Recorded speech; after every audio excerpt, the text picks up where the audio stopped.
So good day everyone. So this time pag-uusapan naman natin ang loads on structure.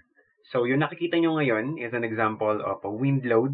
Ang specific na tawag sa kanya ay wind load tunneling or wind tunneling. So ginagawa yan para sa mga advanced analysis ng structure. So ang code kasi natin ay limitado lang sa regular shape. Kapag naging irregular na yung shape ng ating building, as well as pataas na siya ng pataas, especially the high-rise building, they are required na magkaroon ng wind tunneling. Ibig sabihin nun, ito nakikita nyo ngayon, is an scale model ng building na yon at isasubject siya sa actual wind blowing.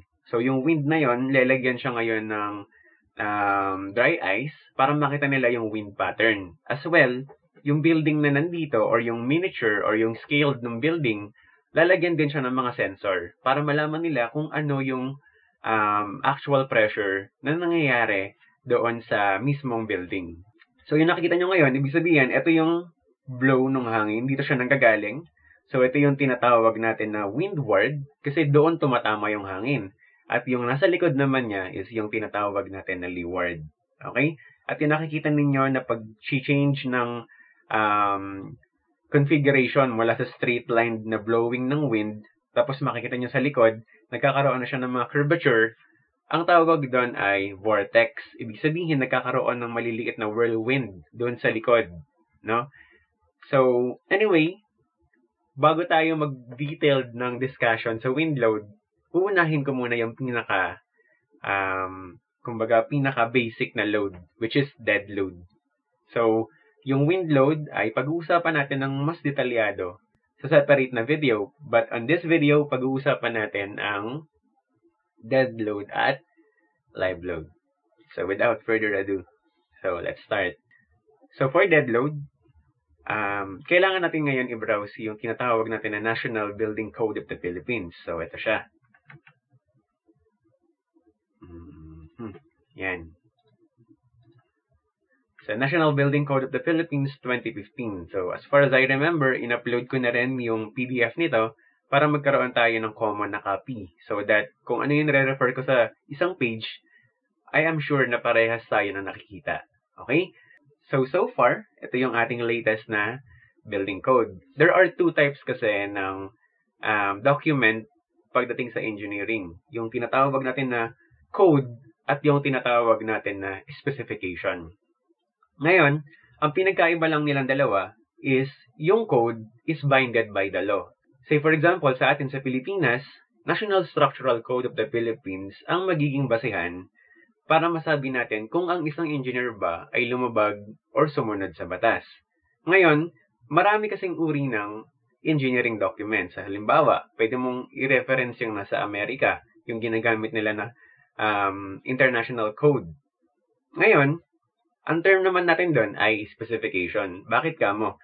They are still designing or they are still discussing about the engineering, especially yung ating mga loads, but hindi sila kinikilala ng ating bansa bilang isang batas. They can be used as a reference. Kaya ang tawag sa kanila ay specification.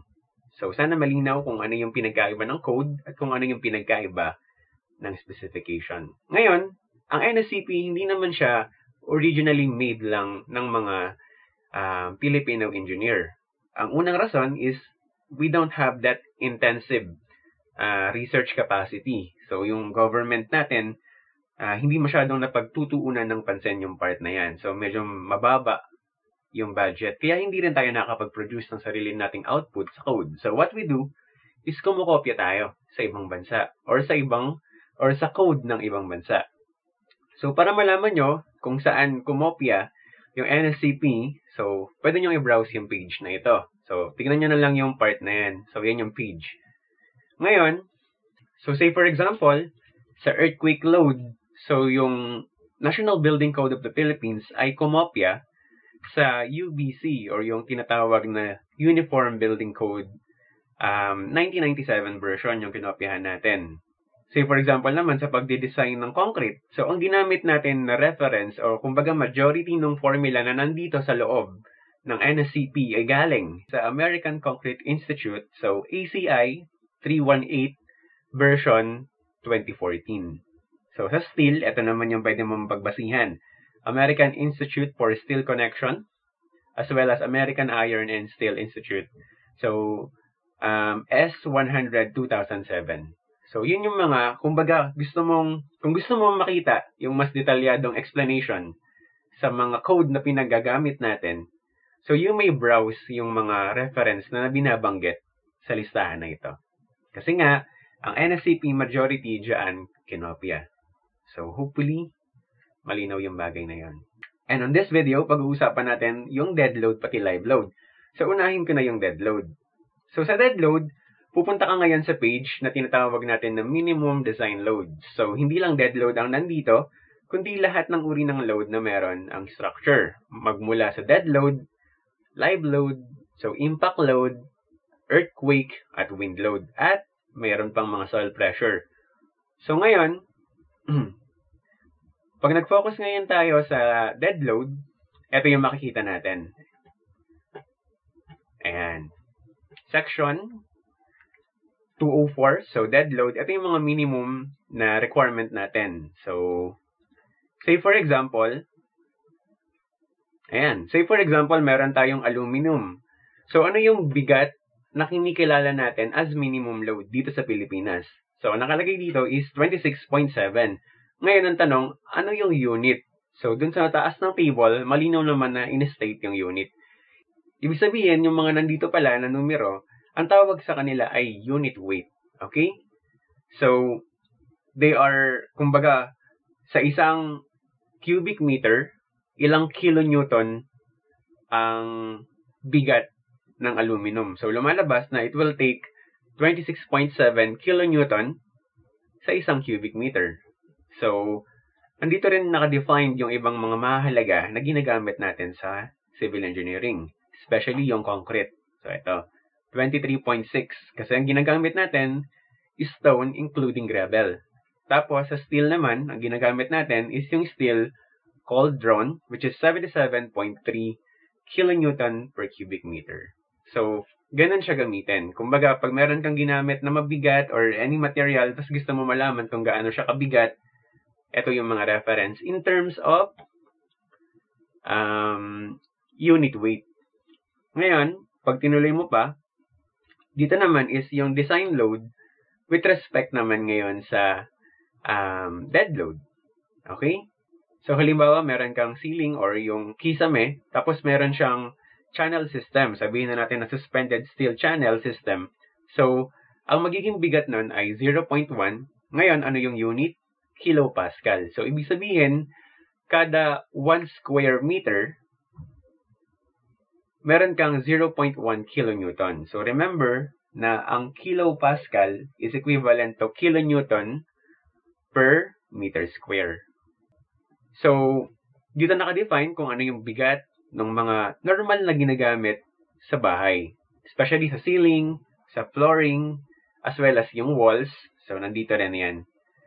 At, huwag kayong mag-alala, isa-isa natin yan itatakel maya-maya. So, without further ado, para mas maintindihan natin yung topic na to, simulan natin yung problem solving. Sabi dito, the floor system of a building consists of 15 cm thick reinforced concrete slab resting on 4 steel floor beams, which in turns are supported by 2 steel girders. So, ito yung apat na yon, 1, 2, 3, and 4. Tapos ito naman yung dalawang girder, 1, tsaka 2. So, as shown in the figure, the cross-section of the beam and the girders are, so, 94.8, tsaka 337.4. So, obviously, dapat mas malaki talaga ang girder kumpara sa beam. So, the question is, determine daw the actual load at column A. So, ano yung bigat ng column na to? So, considering all the loads. So, ang una natin gagawin is to synthesize yung mga given. First is dapat mapansin nyo na hindi siya nagbanggit ng kahit na anong parameters with respect sa wall. At dahil hindi siya nagbanggit, we will consider na walang wall yung system natin. Okay? So, una, alamin natin, nagbanggit siya ng concrete, nagbanggit siya ng steel, ano yung mga standard na bigat na ginagamit natin pagdating sa steel at concrete. So, kung babalikan ko yung document kanina, ito. Ayan, lumalabas na ang concrete reinforced natin, stone including gravel, is 23.6. Again, ang unit ay kilonewton per cubic meter. So, therefore, punta tayo dito. So, lagay natin na ang concrete natin, so, yung kanyang unit weight kung tawagin, gamma, is 23.6 kilonewton per cubic meter. And then, gumamit din tayo ng steel. So, puntahan natin yung binanggit ko kanina. So, letter S. So, letter S. For our steel, we have the steel Coldron 77.3. So,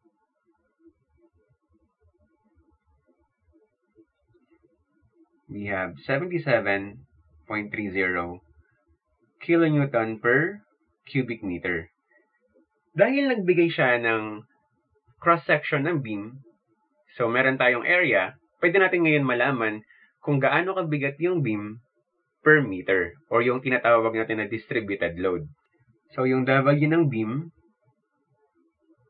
is equivalent to kung ano yung bigat ng bakal. We have 77.3 kilonewton cubic meter multiplied doon sa area. So, ano nga ba yung binanggit na area? 94.8. And that is centimeter square. So, i-convert natin ito into meter square. So, we have 1 meter over 100 centimeter. Tapos, square natin. And once na i-punch mo yan sa calculator, lalabas na ang sagot ay 0.733 kilonewton per meter. Para naman ngayon sa girder, so we have W ng girder, so gear na lang. So we have 77.3 and then kilonewton cubic meter. Dito naman we have 337.4 centimeter square. Then multiplied by 1 over 100 centimeter. Tapos square natin. So lalabas na ang sagot ay 2.608 kilonewton per meter. So ngayon, meron na tayong bigat ng beam. Alamin naman natin kung ano yung ibibigay na bigat ng slab. Kasi meron daw slab yung portion na to. So meron siyang 15 cm thick na slab. So ngayon, aalamin muna natin kung anong uri ng system ang slab na meron tayo. So para malaman mo yon, dinidivide natin yung short span over ng long span. At kapag yung sagot natin ay less than ng 0.5, ang tinatawag natin sa kanya ay one-way slab. So, one-way slab. So, ibig sabihin lang nun, kung ito yung kinukonsider natin na S, at ito naman yung kinukonsider natin na L, yung distribution ng slab na to ay mahahati lang sa isang direksyon. Ano yung direksyon na yon? Papunta sa pinakamalapit na beam. Kumbaga, hati yung dalawang beam na nasa gilid. At yung beam na yon, yung laging nasa long span. So, ibig sabihin, yung slab na nandito, ang nagbubuhat ay yung beam na to, pati yung beam na to. Yung dalawang beam na nandito sa taas, pati sa baba, hindi sila nagbubuhat. So, yun yung tinatawag natin na one-way. Kasi nga, yung direction ng load natin, nasa isang direction lang. So, yeah, nandyan lang siya. Kapag yung ating sagot naman ay naging greater than or equal, kumbaga, S over L is greater than or equal ng 0.5, so ang tawag naman natin doon ay two-way system or two-way slab na lang. So, kapag two-way slab naman, Ibig sabihin nun, gagawa ka ngayon ng 45 degrees dito. Kukonek mo dyan. So, 45 degrees din yan. Consistent dapat yan sa lahat, 45 degrees. Tapos, ganun din sa kabila. So, 45 degrees. Ito, magbibigay siya ng bigat doon sa pinakamahaba. Ito naman, magbibigay siya ng bigat sa pinakamaikli. So, applicable din yan sa part na to, tsaka sa part na to. So, yun yung ibig sabihin ng two-way slab. Kasi, this time, yung distribution mo ng force ay nasa direction na to, one way, at another way sa direction na ito. Kaya, two-way slab. So, check natin kung which of the two nag-lie yung ating problem. So, we have, sabi dito, 3 at 3. So, ibig sabihin, this is 3 meters. At obviously, yung long span natin ay 8. So, once na i-divide natin yan, we have 3 over 8. So, lalabas na ito ay equals kay 0.375. So, less than 0.5. At lalabas na tayo ay nasa one-way slab.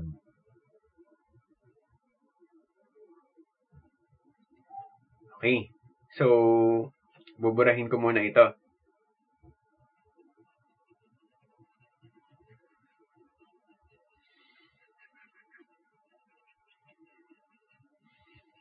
Ibig sabihin lang nito, bawat slab na meron tayo, which is 1, 2, and 3, bawat isa sa kanila ay one-way slab. So, hahatiin mo sa gitna. Yung kalahati, napupunta dito. Yung kalahati naman, napupunta dito. Ayan. So, yan ang ibig sabihin ng one-way slab. Ganun din sa kabila. So, yung kalahati, mapupunta dito. At yung kalahati rin, mapupunta dito. So, ibig sabihin, pwede kong i-conclude na kay beam CG, mas mabigat ang binubuhat niya kung ikukumpara natin kay beam DH. Bakit? Kasi, dalawa yung papuntang direksyon kay beam CG, samantalang kay beam DH, isa lang. So, hopefully, naging malinaw yung portion na yan. So, para sa bigat ng slab, sabihin ko na lang din na W slab. So, we have concrete, di ba? So, 23.6 kilonewton per cubic meter. And then, imumultiply natin siya ngayon ng thickness. So, 0.15 meters. Kasi di ba ang binanggit doon kanina ay 15 centimeter thick. So, kapag kinonvert ko into meters, magiging 0.15. So, multiplied ngayon, kung gaano kadaming part ng slab ang ibibigay doon sa beam. So, babalikan ko yung drawing. Tandaan ninyo, hahatiin sa gitna. Tapos, yung portion na to, yan, siya ngayon yung mapupunta sa beam na ito. So, ibig sabihin, ang ibibigay natin sa kada beam ay 3 over 2. So, meters. So, kapag minultiply natin lahat yan, lalabas na ito ay 5.31 kilonewton per cubic or per meter. So, meron na ngayon tayong bigat ng beam, pati ng girder, pati bigat ng slab. So, isa-isahin na natin ngayon yung analysis. Tatandaan ninyo, beam ang nakapatong sa girder. So, lagi mong uunahin na computein kung sino yung beam. Bakit? Kasi sa kanya manggagaling yung load ng girder. So, uunahin natin yung pinaka nagbibigay ng load. So, ganun lagi ang mindset natin. Hanapin kung sino yung pinaka nagbibigay ng load. So, dito yung beam muna. So, kung babalikan ko rin yung drawing, mapapansin niyo that yung beam ng BF natin, ito, BF, pati yung beam ng CG, parehas sila ng load. Kasi, typical yung area nila, as well, typical rin yung configuration. Ibig sabihin, yung haba, pati walang nakapatong na wall sa kanilang dalawa. So, ibig sabihin nun, parehas lang yung kakalabasan na sagot. Kaya, instead na isa-isahin ko, pwede kong sabihin na si beam BF ay equal kay beam CG. So, pag ginrawing natin yon, ito yung beam. At ito yung kanyang reaction. Tawagin na lang natin na RB tsaka RF. So, dun sa taas niya, meron tayong uniform distributed load. Yan.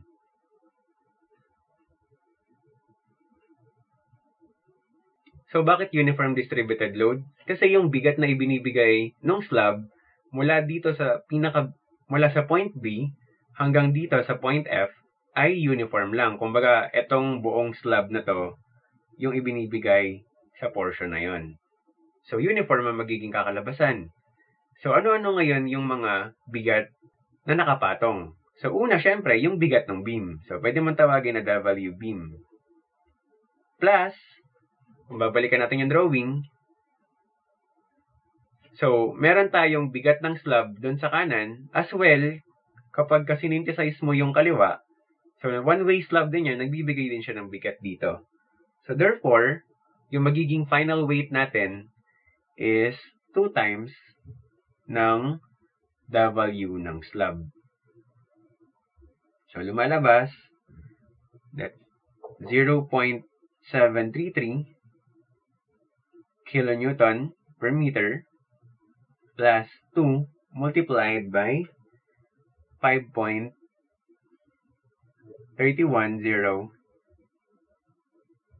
kilonewton meter. So, ang total weight natin per meter is 11.353. So, kilonewton per meter. So, ngayon, para malaman natin kung ano yung reaction natin, obviously naman, na symmetrical yung ating system, so pwede na lang ako mag-summation ng force. So, summation ng force at y direction is equivalent to 0. So, we have 0 is equivalent, doon sa pababa na force, we have negative 11.353 multiplied by kung gaano kahaba yung beam, which is 8 meters. Plus, yung RB natin, plus RF. At dahil symmetrical nga ang system, so, we can assure na yung RB natin is exactly equal kay RF. So, therefore, pwede kong tawagin na lang ito as RB. So, isa lang yung unknown.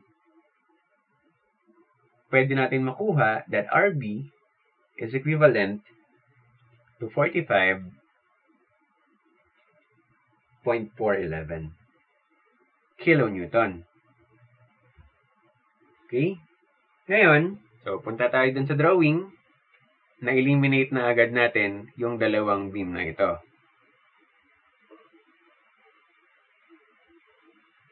Tsaka ito. So, yung susunod naman natin is yung part na ito, tsaka ito. So, we have beam AE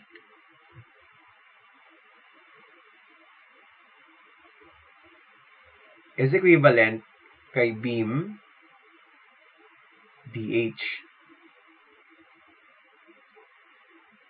So, pag in-drawing ulit natin yon, so, same lang din yung magiging itsura. Kasi uniform load lang din ang meron tayo.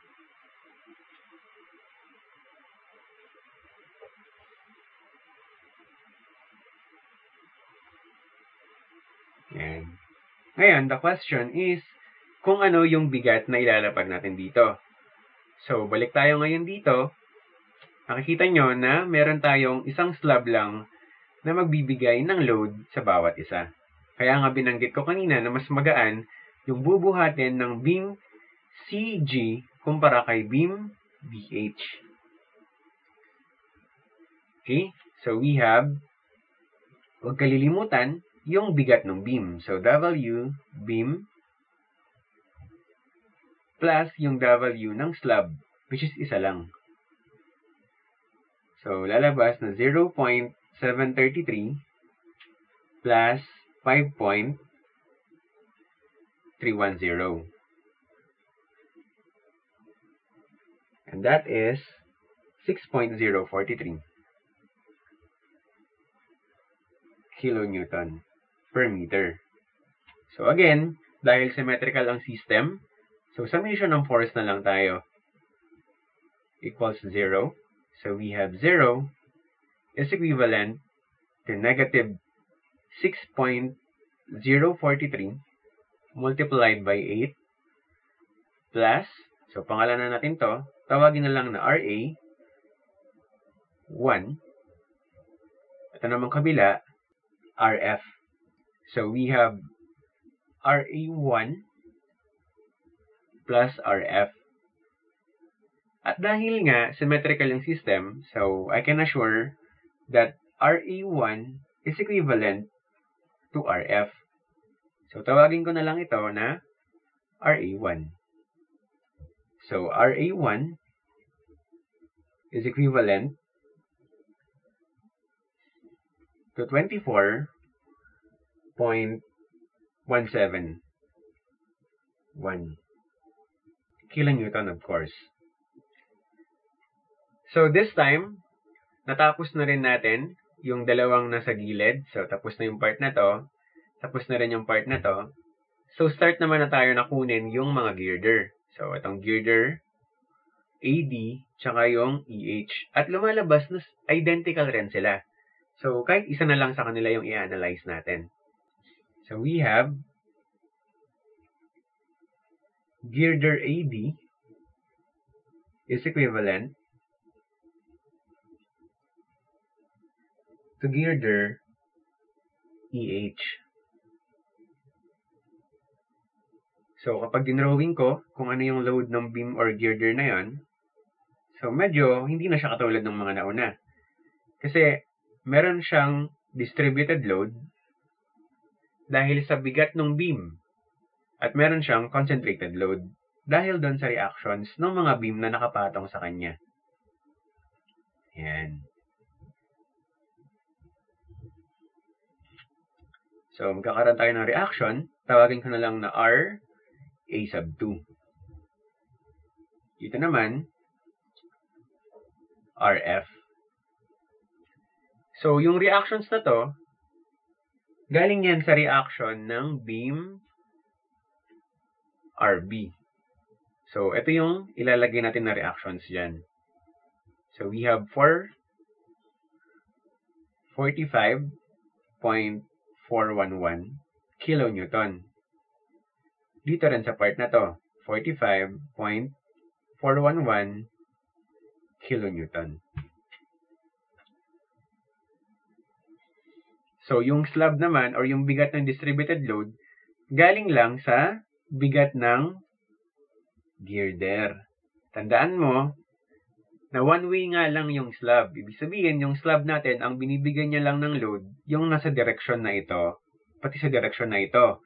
Hindi siya nagbibigay sa papunta dito. Kaya walang marireceive na load yung ating girder with respect sa one-way slab.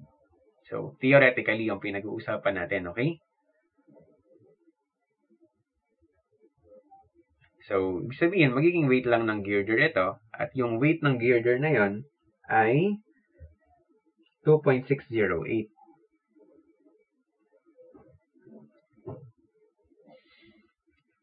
Kilonewton per meter. So again, kahit na medyo nag-iba na yung loading natin, so yung distance nila, ito, di ba, nakalagay naman doon, 3 meters yan, 3 meters din dito, 3 meters din dyan. So still, symmetrical pa rin yung figure.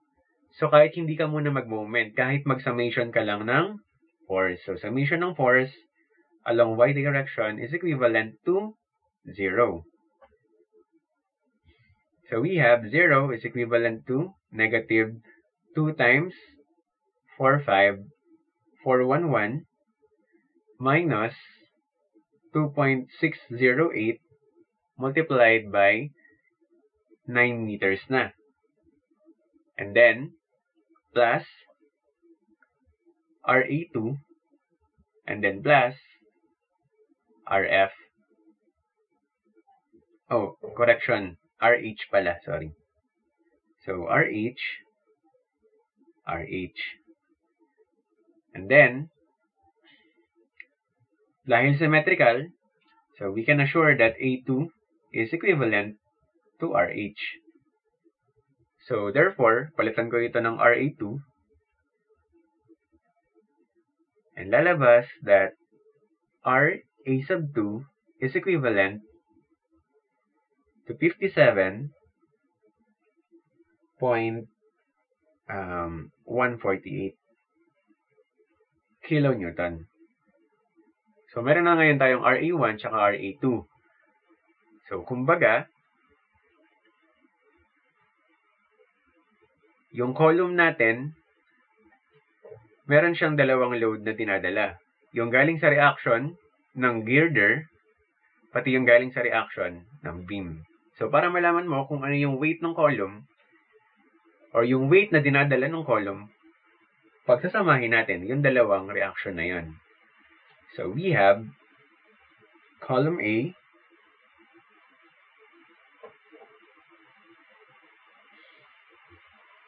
tawagin na lang natin na P sub A is equivalent to R sub A1 plus R sub A2. And that is equals to 24.171 plus 57.148.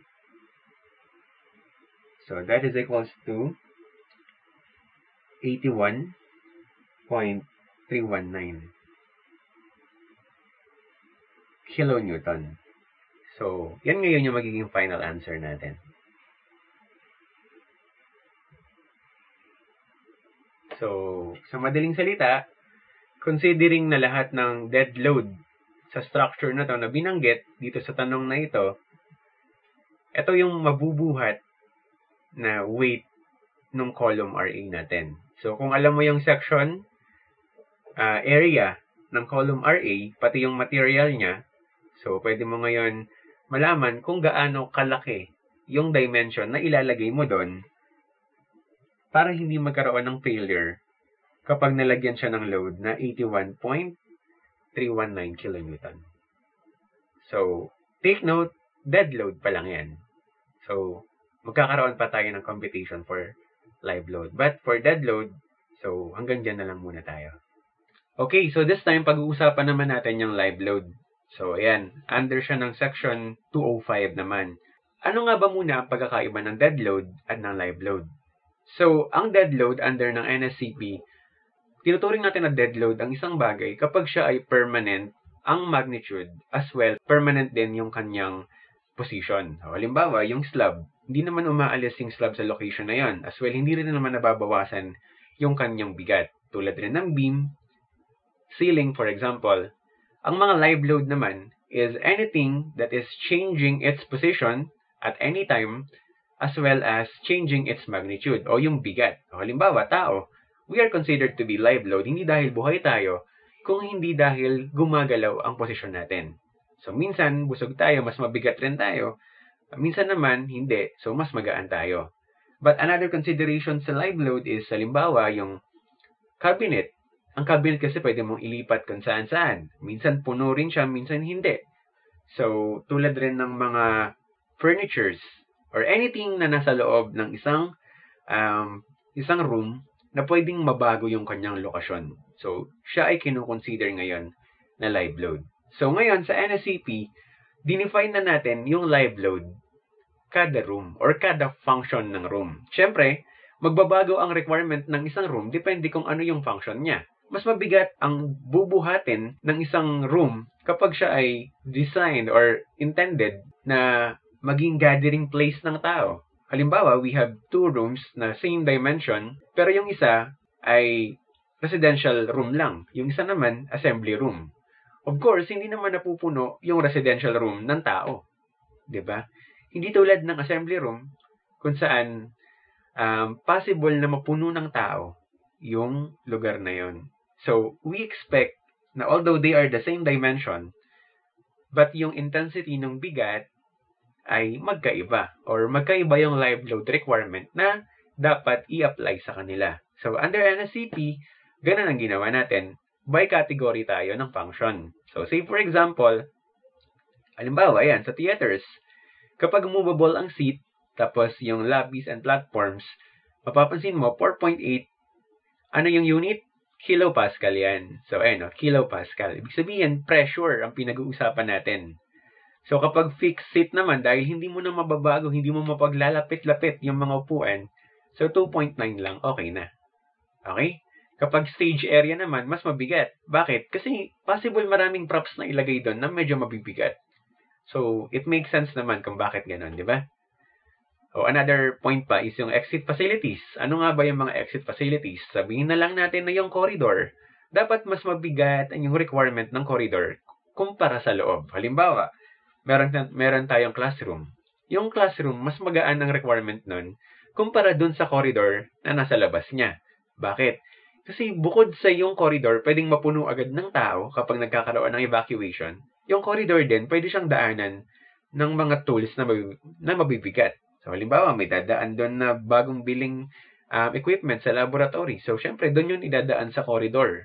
So, kailangan yung corridor, mawi-withstand niya yung mga ganun changes in terms of load. Kaya, normally, mabibigat ang design natin sa exit facilities. So, 4.8 kilopascal. So, mabigat na yun. Pansinin mo, yung ward ng room for hospital, di ba, 1.9 lang. Kasi ina-expect mo, nakahiga lang din naman yung mga pasyente doon. Pero yung mga laboratories at operating room, mas mabigat yung design sa kanya. Kasi possible, mabibigat yung mga equipment na nilalagay doon. Mas lalo na yung corridor. Di ba? Kasi possible, doon gumugulong or doon idinadaan yung mabibigat na requirement or na laboratory tools na kakailanganin ng iba pang mga room. So, hopefully, those explanation really make sense. So, ganun lang yung gagawin natin dito. Kailangan mo lang alamin kung ano yung function ng room at pwede mo nang hanapin dito kung ano yung intensity ng load na ibibigay sa kanya. So, ayan. Meron tayo ditong office. So school. So, pansinin nyo, yung classroom o yung loob ng classroom, 1.9 lang, tulad ng ina-explain ko kanina, mas magaan kung ikukumpara dun sa corridor, which is 3.8. So, hopefully, those explanation make sense. Ngayon, meron kayong time problem. So, ito. Sabi dito, a two-story building shown in figure has interior column and space at 7 meters apart, so perpendicular direction, if the flat roofing, or ang ibig sabihin nun ay flat slab yung ginamit. So, loading is 1.0 kilopascal. So, determine the reduced live load supported by the typical interior column at the ground. So, una, gusto kong clarify sa inyo, this is a existing structure. But, sir, bakit wala kami nakikita na beam? Kasi nga, ang ginamit nila ay flat slab. So, kapag flat slab ang pinag-uusapan natin, ito yung uri ng slab na mas makapal sa conventional. Kung ang conventional slab natin ay 100 mm to 150, ang flat slab natin ay mas makapal. Ito yung nagiging 250 to 300 or 350. Ganon kakapal yung slab. It means kasi na yung slab ang nagsisilbi as a beam. So, ito yung ibig sabihin nun. Kaya flat slab, kasi kapag titignan mo ang conventional slab sa ilalim, yung tinatawag na hanging slab, makikita mo na mas mababa yung elevation nung tinatawag na soffit. So, ano yung soffit? Pag kinat natin yung section, ito yung floor line, ito yung soffit ng slab, tas meron tayong beam dito. Ayan, ganyan yung makikita mo. Kumbaga, mas mababa ang soffit ng beam kumpara sa soffit ng slab. So, kapag ka flat slab, wala kang makikitang beam. So, flat lang talaga. Kaya nga flat ang term sa kanya. Okay? So, that is flat slab. Ngayon, paano ngayon magkakaroon ng distribution ng load kung wala tayong beam? Di ba kanina inaalam natin kung anong floor system? Di ba? Naalala nyo yung S over L? Kapag less than ng 0.5, so balikan natin. Kanina yung S over L. Ayan. Kapag Kapag less than 0.5, one-way slab. Kapag greater than, two-way slab. Hindi siya applicable this time kasi nga wala naman tayong beam na nasa palibot ng slab. Okay? Malinaw dapat yan. At dahil flat slab siya, simple lang din yung magiging distribution. Tigkakalahati. So, paano tigkakalahati? So, gawa muna ako ng tributary line. So, kalahati nito. Yan. Kalahati rin ito. As well as kalahati rin ito. And then, kalahati rin ito. So, ibig sabihin, kung gusto mong malaman yung bigat na bubuhati ng column na to, kunin mo yung area na to. So, yun yung kakainin niya. Again, theoretically. Okay? Kung gusto mo malaman kung ano yung kakainin na bigat ng column na to, so ito yung magiging tributary area niya. Ayan. So, tawag din ay tributary area.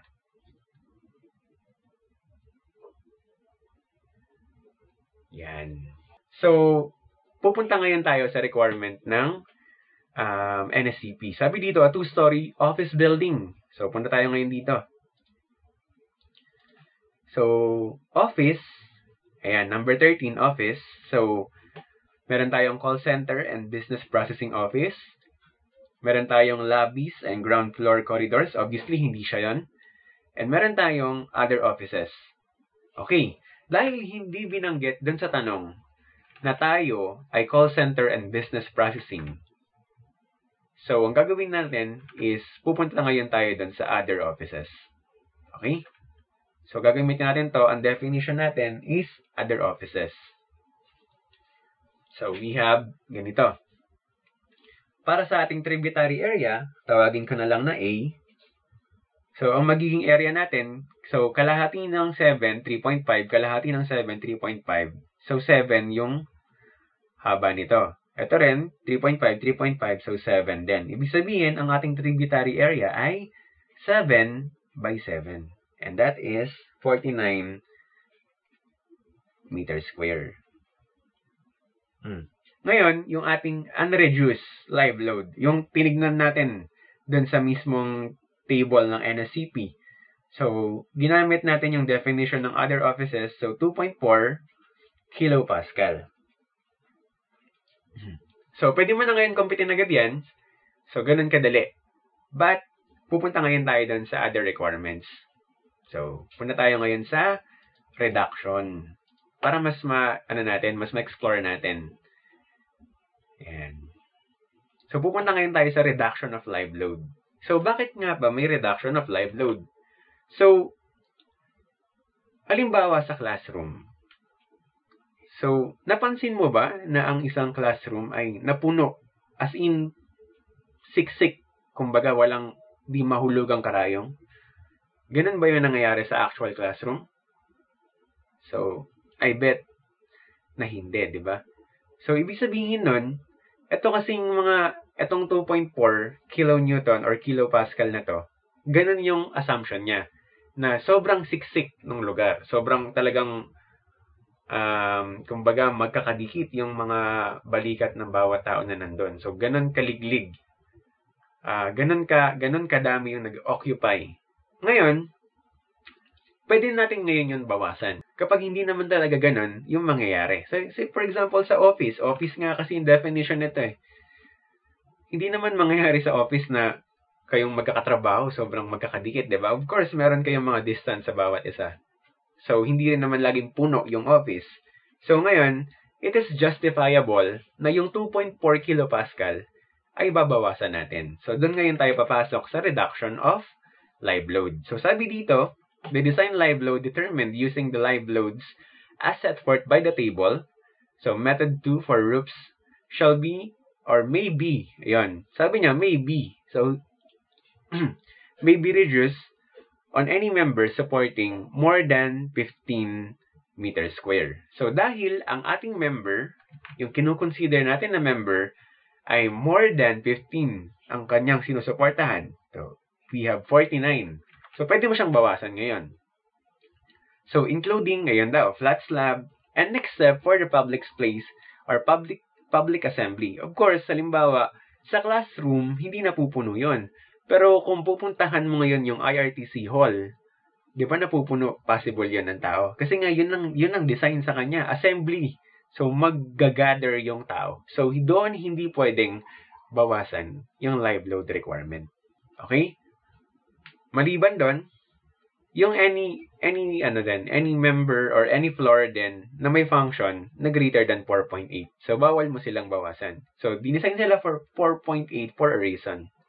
So, sabi dyan, pwede mong gamitin yung formula na to, where R is the rate of reduction. Ito, rate of reduction equals to 0.008 for floors. Kapag groups naman, pupuntahan mo yung table na to. So, nasa ilalim lang yata yan. And, ito yung R. So, for roof, minimum roof live load. So, dahil floor pa rin ang pinag-uusapan natin, so, gagamitin natin yung 0.08. Okay. So, sulat natin.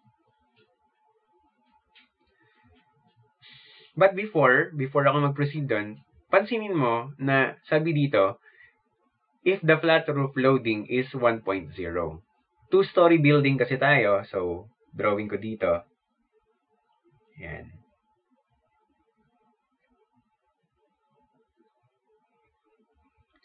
So, ito yung second, ito yung roof.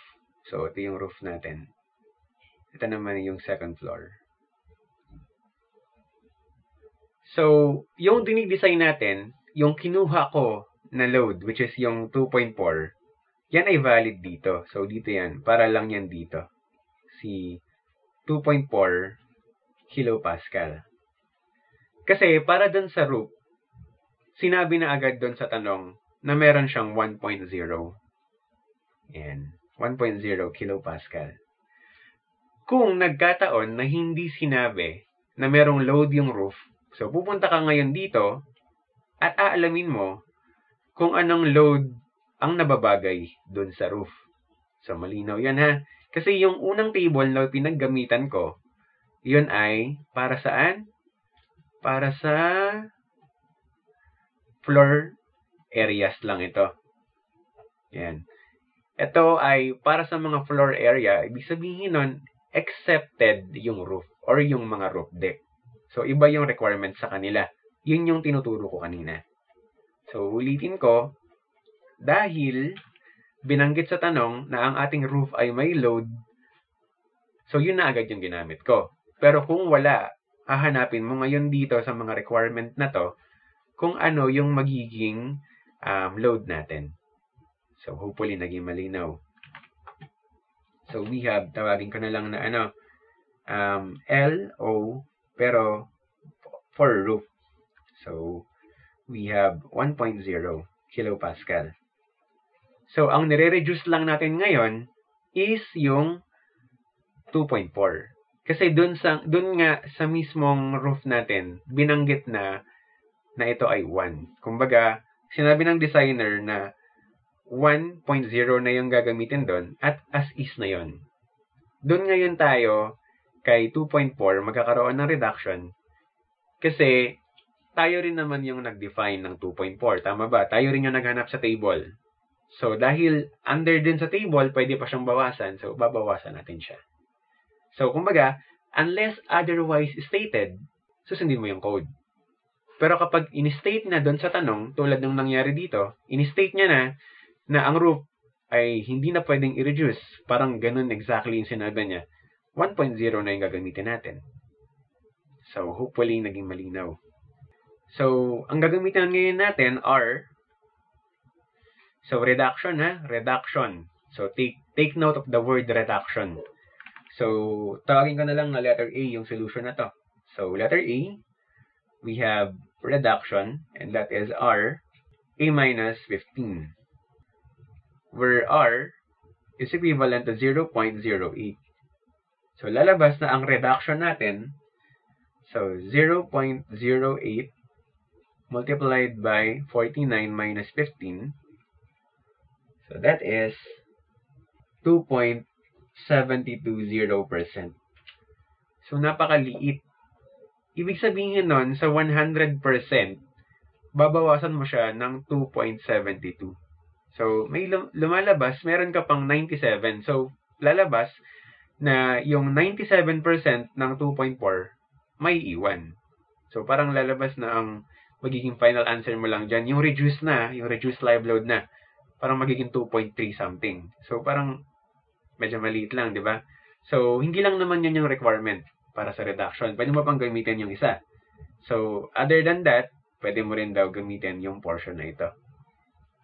So, sabi niya dyan, letter B naman natin. And letter B, so we have R is equivalent to 23.1 tapos 1 plus dead load over live load.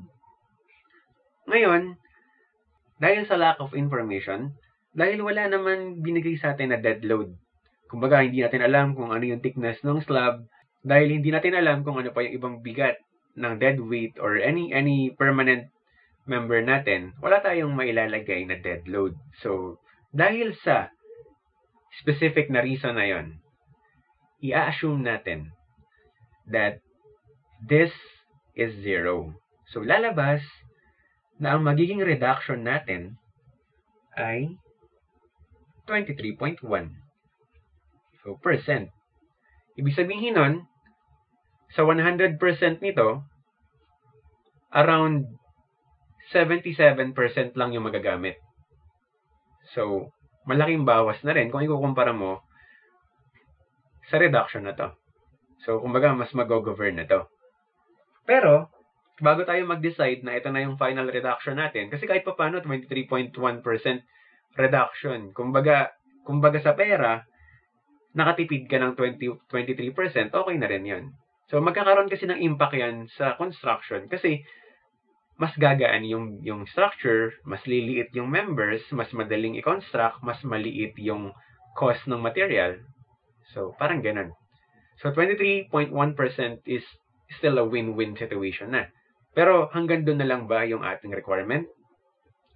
So, maliban sa reduction of live load, meron pa tayong separate na section dito sa ilalim. Ang tawag naman dito ay alternative floor live load reduction. So, pagbabawas pa rin. So, maliban dun sa dalawang nabanggit, so ayan, as an alternative equation, the unit live load set forth nung table na tinignan natin kanina may be reduced in accordance with the equation. So, itong equation nga na yon. On any member, including flat slab, having an influence area of 40 square meters or more. So, ano nga ba muna ang definition ng influence area? So, yung influence area, sabi dito, the influence area is 4 times the tributary area. So, kung babalikan ko, tawagin ko na lang na letter C, yung computation na to.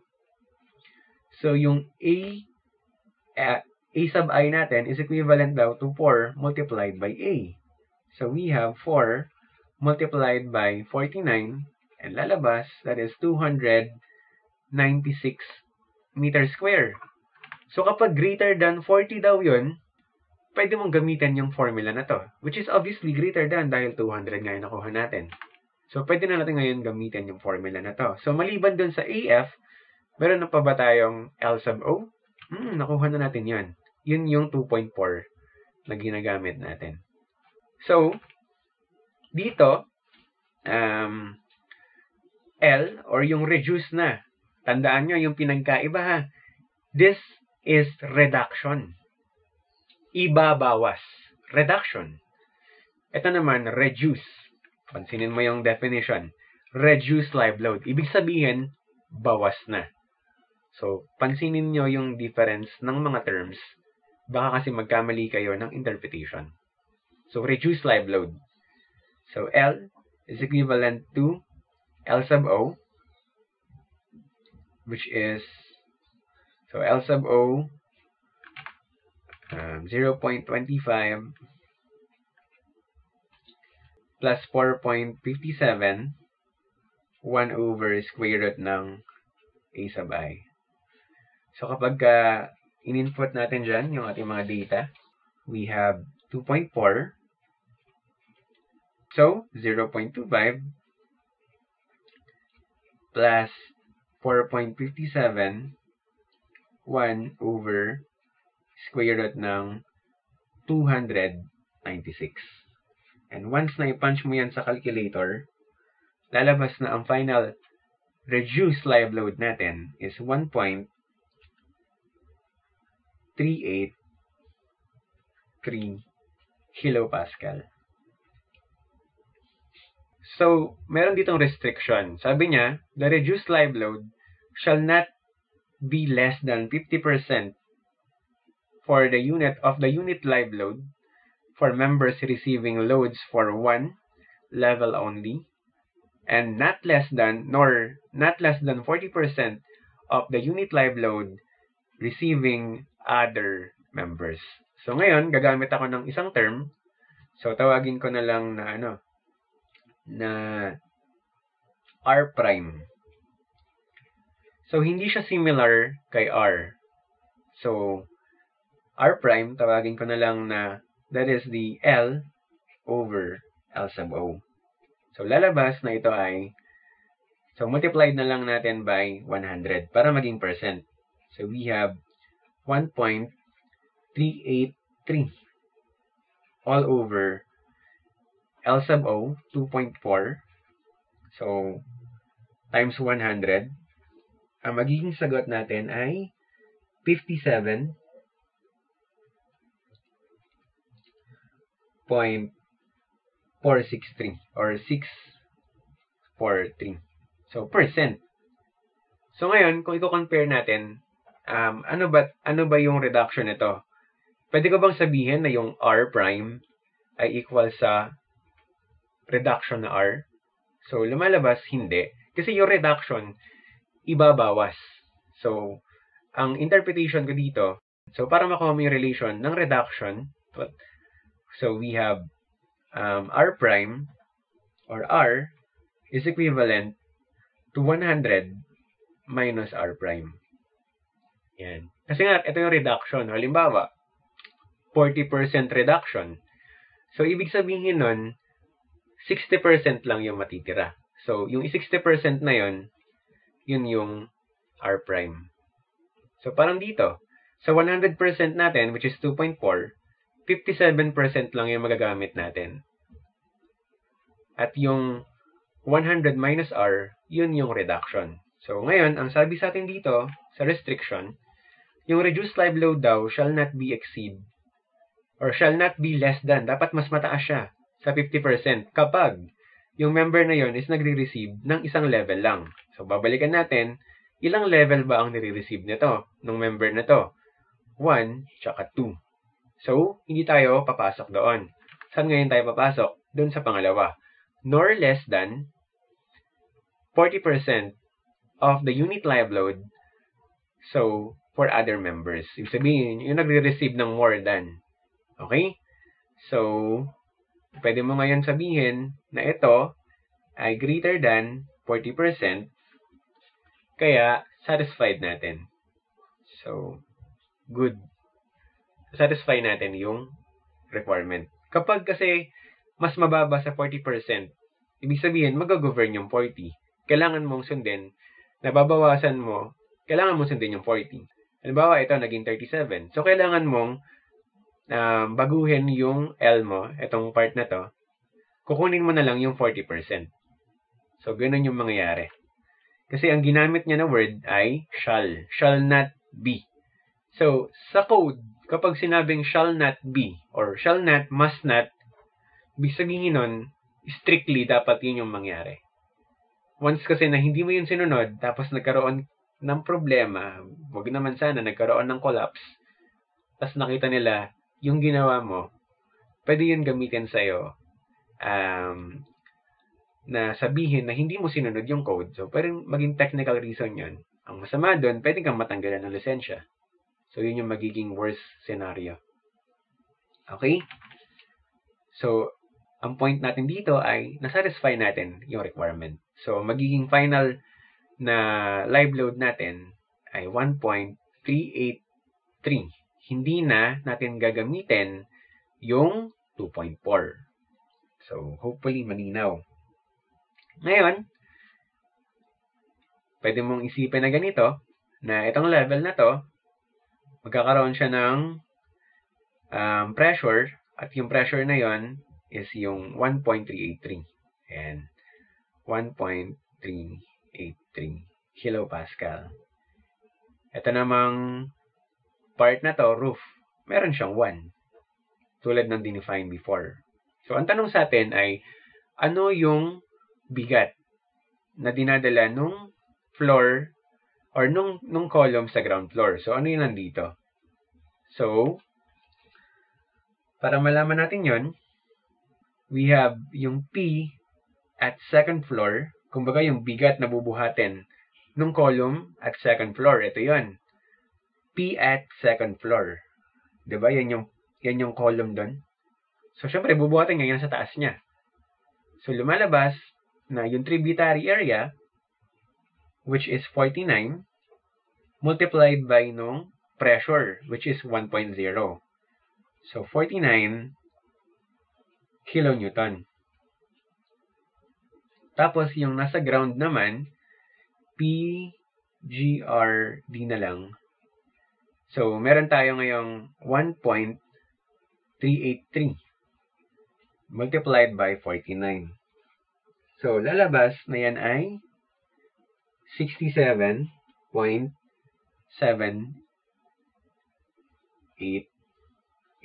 kilonewton. So, yun naman yung binubuhat considering lang yung second floor. Kumbaga, yun yung bigat na nandito. Considering only second floor. Ngayon, yung magiging total load natin, so tawagin na lang natin na P total, is yung summation nilang dalawa. 49 plus 67.788 kilonewton. So, ang kakalabasan niyan ay 116.788 kilonewton.